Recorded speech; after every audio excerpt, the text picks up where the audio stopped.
തിരക്കിലാണോടാ? അല്ല, കഴിച്ചോണ്ടിരിക്കുന്നു, പറഞ്ഞോ. ഒരു വെറൈറ്റി ബിസിനസ് ഐഡിയ വന്നിട്ടുണ്ട്, കേൾക്കാൻ സമയം ഉണ്ടാവുമോ? അത് തീർച്ചയായിട്ടും ഉണ്ട്. നമ്മുടെ ഈ second hand car, second hand bike ഒക്കെ ഇല്ലേ, അതുപോലെ മോഡിഫൈ ചെയ്ത ഒരു സെക്കൻഡ് ഹാൻഡ് കക്കൂസ്. കഴിച്ചോണ്ടിരിക്കുമെന്ന് തന്നെ പറയാൻ പറ്റിയ കാര്യമില്ല. ഞാനേ കയ്യും കഴിയട്ടെ, എനിക്ക് മതി, ഇനി ഒന്നും വേണ്ട.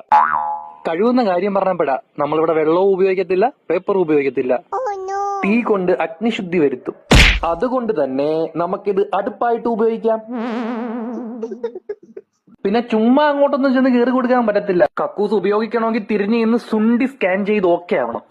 പിന്നെ കക്കൂസ് ഉപയോഗിക്കുമ്പോൾ വന്നേക്കാവുന്ന ശബ്ദത്തിന്റെ ഈണത്തിനും താളത്തിനും അനുസരിച്ചിട്ട് മിന്നിമായുന്ന DJ ലൈറ്റുകൾ. വേറെന്തെങ്കിലും വേണോ അളിയന്? ഏടാ മോനെ, ഇത് അന്തമാതിരി കക്കൂസ് കിടയാതിടാ, ഇത് വന്ന് ഡിജിറ്റൽ കക്കൂസ്. ബ്ലൂടൂത്ത് ഒക്കെ ഉണ്ട്. മെയിൻ ഐറ്റം ഇതൊന്നും അല്ല മോനെ, ഇത് ജെട്ടിക്കകത്ത് ഫിറ്റ് ചെയ്ത് വെക്കാൻ പറ്റും.